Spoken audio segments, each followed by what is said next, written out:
देख रहे हैं पब्लिक समाचार, पब्लिक के हक में। क्या बताएंगे कि आपका टिकट का तो फाइनल हो गया मगर लोगों को यकीन नहीं हो रहा है, इस मामले में क्या बताएंगे आप? अभी यादी आएंगी दिल्ली से, जो यादी जाहिर होगी, जाहिर सी बात है कि वो कोई यादी तुम्हारा हम तो नहीं जाहिर करने वाले। लीडरान ने उसको बुला के बोल दिया गया। आज माननीय माजी महसूल मंत्री बाला साहब थोरात ने मुझे बुलाए राहता में, और मुझे कहा, सब मेरे से पूछा कि क्या क्या तैयारी है। तैयारी सब सुनने के बाद मुझे ये कहा कि आपको इलेक्शन लड़ना है और आप जाइए, सब आगे के पेपर प्रोसीजर पूरा कीजिए। सब पेपर प्रोसीजर मेरे पास पूरा है। आज फॉर्म भरने के लिए मैंने वकील को कल ही दे दिया था, ये भी फॉर्म लगाना है। और आज हमारी 10 बजे पार्टी के तमाम लोगों की मीटिंग है। हम लोग इस मीटिंग के ज़रिए फाइनल करेंगे कि हम लोगों को कब फॉर्म भरना है, पीर को भरना है कि मंगल को भरना है। हम लोग ये सारी चीज़ों का भी ये करने वाले हैं। और ये शहर के लोगों को सच मानो भी यकीन की बात है या नहीं है। आज एक छोटा सी कार्यकर्ता कांग्रेस पार्टी ने, इतनी बड़ी पार्टी ने मुझे टिकट दिया। ये मेरे लिए और मेरे शहर के लिए बड़ी खुशी का मुकाम है। ये मेरे शहर के लोगों की दुआएं हैं, मेरे माँ बहनों की, मेरे बुज़ुर्ग, मेरे दोस्तों की और मेरे रिश्तेदारों की, मेरी माँ और मेरे बाप की मुझे बहुत दुआ है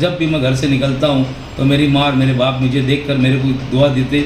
मेरी ज़िंदगी से सबसे बड़ा अगर दुआ का असर है तो मेरी माँ और मेरे बाप का है कि मैं आज इस कुर्सी तक के जहाँ पहुँचा हूँ। ये तो बहुत बड़ा मुझे फ़ख्र है कि अल्लाह का शुक्र है कि मैं, अल्लाह ताला ने मुझे कांग्रेस का एक उम्मीदवार बनाया। और ये खुशी का मुकाम है शहर के लोगों के लिए कि एक नया चेहरा आपके सामने आया।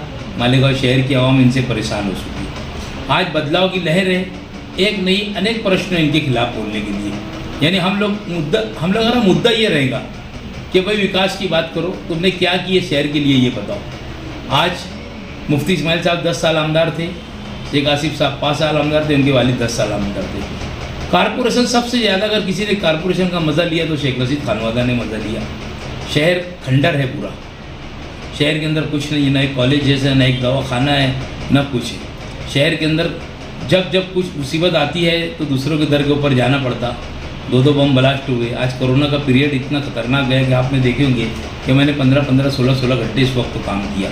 मेरी जान की ना परवाह करते हुए मैंने हमेशा शहर पे जब मुसीबत आई मैं खड़े रहा।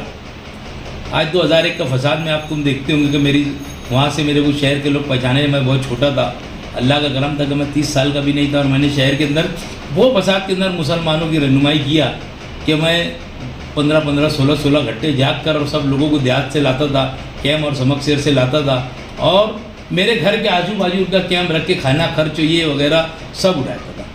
नागछाप झुपड़पट्टी जली, कोई लीडर ने आकर वहाँ पर 1 रुपये की मदद नहीं किया। मैंने पूरी नागछाप झुपड़पट्टी बनाने तक के, ताला मार के चाबी देने तक की जिम्मेदारी मैंने लिया था। उनके साथ बैठता था, उनके साथ खाना खाता था, उनके साथ बेचारों के साथ में उनके दुख के अंदर बराबर के शरीक था। जहाँ पर मुसीबत आई मालेगांव शहर के अंदर मैं बराबर खड़ा रहा। ये आज लोगों की दुआ, मैंने यतीम बच्चियों की शादी किया था, 25 बच्चियों की। अल्लाह का करम है कि अल्लाह ताला ने किसी एक बच्ची की तो दुआ लगी होगी मुझे कि जो आज इतनी बड़ी पार्टी का, मुझे एक कार्यकर्ता को टिकट पार्टी ने देने का वादा किया। आज रात में ऐलान होगा और इंशाअल्लाह ताला मैं और लोगों के घर घर जा रहा हूँ। और 2-4 रोज़ के अंदर, शनिचर के रोज़ से वापस मेरी शहर के अंदर पद यात्रा शुरू होगी। मैं हर इलाके में जाऊँगा और लोगों से अपील करूँगा कि भाई आप मुझे वोट दो। और शहर के अंदर बदलाव की लहर है। अगर आपने, शहर के लोगों ने मुझे वोट दिया तो ये शहर के अंदर, मैं बोलता हूँ आप लोगों को, आपके यूट्यूब से मेरी बात को सेव करके रख लेना। मैं जिस इलाके से गुजरूँगा उस इलाके से बोल दूँगा कि इसको रोड बना दे। टेंडर भी बाद में होगा और काम सब बाद में होंगे।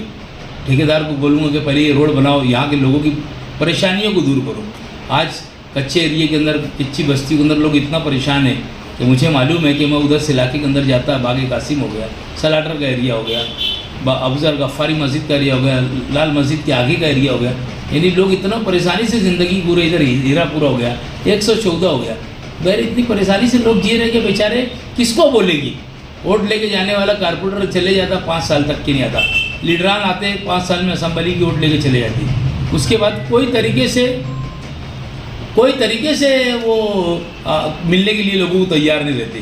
तो ये सारी चीज़ें अवाम ने देखा, अवाम ने फैसला किया है कि मालेगांव शहर के अंदर MPSL कंपनी का जो मामला है, वो कंपनी का जो मामला है ना, वो कंपनी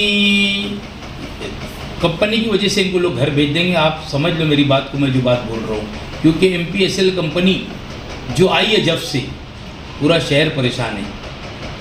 पूरा शहर इतना परेशान है, आपको खुद मालूम है कि 200, 400, 500 रुपया हमारी माँ बहनों का घर का बिल आता था, आज 2-2 हज़ार, 2500, 2200, 1700 रुपया इस तरीके के बिल आ रहे। मगर ये शहर के लीडरान एक लफ्ज़ बोलने के लिए तैयार नहीं है। हमारे शहर के लोगों ने ये तय कर लिया है कि ये खिचड़ी का, बच्चों की खिचड़ी खाने वाले लोगों का, जिन्होंने ये लीडरान यहाँ के बच्चों की जो खिचड़ी खा रहे हैं, इनको इनके बच्चे लोगों की बदुआ लगेगी, इनका हिसाब किताब क्लियर होगा। यहाँ पे स्कूलों के अंदर, प्राइमरी के अंदर बच्चों के लिए बैठने के लिए एक पटरे का इंतज़ाम नहीं है कि बच्चे हमारे पटरे के ऊपर बैठे। इन्होंने आज तक एक मांग नहीं किया डिजिटल स्कूल बने। मैंने पीछे दिल्ली को लेटर लिखा, मेरे पास सारे पेपर है कि मालेगांव शहर के अंदर प्राइमरी स्कूल के अंदर डिजिटल बनना चाहिए।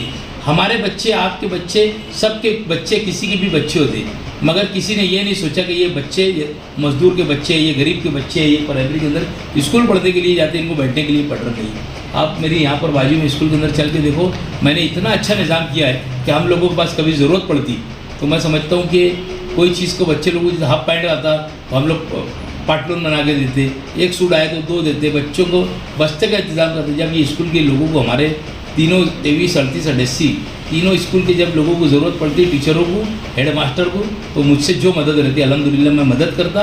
इसके लिए मदद करता कि ये बच्चे गरीब के, ये बच्चे अपने हैं, इनका अगर मुस्तकबिल बनेगा तो शहर का मुस्तकबिल बनेगा। और ऐसे ही बच्चे, होनहार बच्चे, गरीब के बच्चे ही का मुस्तकबिल से शहर सुधरता। इन्होंने आज तक ये बच्चों को सोचे नहीं। मैं शहर के अंदर बहुत अच्छे से मसले लेके जाऊँगा, लोगों के घर तक जाऊँगा, लोगों की तहरीक तक जाऊँगा, और मैं लोगों से रिक्वेस्ट करूँगा, लोगों से गुजारिश करूँगा, समझे कि भाई देखो, हम लोग को बंदूक और गोली और तलवार की सियासत नहीं करना है। शहर के अंदर नशा कौन करता, कौन करवाता, 12 नवंबर का फसाद कौन करवाना चाहता था शहर के अंदर, ये सारी बातें स्टेज से लोगों को बताने की ज़रूरत है और लोगों को मालूम है। क्योंकि 12 नवंबर का मामला हुजूर की शान में गुस्ताखी हुई थी, उसके लिए था, कोई अपना प्राइवेट किसी ने जुलूस नहीं निकाला था। बहरहाल करने वालों ने करवा दिए, आमदार साहब ने भी उसको कोई तरीके से कुछ नहीं किया और पूरा शहर का मुस्तकबिल इन्होंने ख़राब कर दिया। साल भर लोग सलाखों के पीछे थे। ये सारी चीज़ को लेकर हम आवाम की बीच चाहिए। अच्छा, आपका टिकट फाइनल हो चुका है, समाजवादी का फिर क्या होगा? समाजवादी हमारी सहयोगी पार्टी है। मैंने इसके पहले भी कहा था और आज भी कह रहा हूँ, हम लोगों की बात थी कि जिसको टिकट मिलेगा हम मिलजुल कर लड़ेंगे। अगर उनको टिकट मिलता तो मैं बाकायदा उनके साथ में रहता था और उनका काम करता था। ये मेरी अपनी ख्वाहिश थी। मैं कोई पार्टी छोड़ के भागता नहीं था और मैं किसी के साथ जाता नहीं था। मुझे तो बहुत लोगों ने बोले कि यार हमारे साथ आ जाओ, तुम बैठ के बात करो, तुमको महापौर दे देंगे, बनेंगे। बहरहाल जो है, मैं सक्षम है खुद, मैं एक पार्टी का अध्यक्ष है, मैं टिकट देने वाला है। कुछ लोग शहर के अंदर हवा फैला रहे थे कि एजाज बेग से बात हो गई, 4 टिकट बोल दिए, मुफ्ती साहब 6 टिकट बोल दिए, मेयर बना देंगे, ये बना देंगे। अरे मैं नहीं कुछ बनूंगा भी तो ठीक है। बहरहाल मैंने शहर के लिए जो काम कर रहा हूँ, जो करता हूँ और करता रहूँगा। आज इतनी निधि मैंने लाया, आपको मालूम है कि अभी 17 करोड़ रुपए के शहर में काम शुरू होने वाली है। तो मैं को अल्लाह ताला ने अब देने वाला बना दिया, मैं लेने वाला क्यों बनूँ? कुछ लोगों ने पहले ये बताया था कि मुफ्ती एजाज बेग को कांग्रेस में मुफ्ती साहब ने भेजा है, बाद में मुफ्ती साहब कांग्रेस में लेंगे। ये फालतू बात, जो चमचे लोग रहते नहीं, बिला वजह कुछ की बात करते, इनकी पगार के हिसाब से भाषण देते रहते कि भाई हमारे सेठ ने देखा कि नहीं, क्या मैंने आज क्या बोला एजाज बेग के बारे में, क्या बोला अमका के बारे में। ये सारी चीज़ें इनकी चलती रहती और ये सारी चीज़ें बंद होनी चाहिए। फिर भी समाजवादी वालों को यकीन नहीं हो रहा है अभी तक। उनकी जल्द से जल्द उनकी मेहनत जारी है, इसके पर क्या हुआ? देखो, अलायंस के अंदर है, अब अलायंस के लोगों ने ऊपर से फैसला किया, फैसला करने वाला तो मैं नहीं होता। मैं तो बोला ना कि यार मुस्तकीम शान हिंदू को भी अगर टिकट मिलता तो मैं उनके साथ में रहता। यह मेरा तो तय था, किसी का तय रहे ना रहे, मेरा ये तय था। मैंने पीछे मुलायम सिंह आए थे, अरे अपने अखिलेश यादव आए थे, जब भी मैंने मेरे कार्यकर्ता लोगों को यूट्यूब के ज़रिए बोला था, ऐसे भी बोला था कि भाई आप लोग सब जाओ, आज इतना बड़े नेता आ रहे हैं अपने शहर के अंदर, एक अलायंस से अपना आप लोगों को जाना चाहिए। ये सारी बातें मैंने कहा था।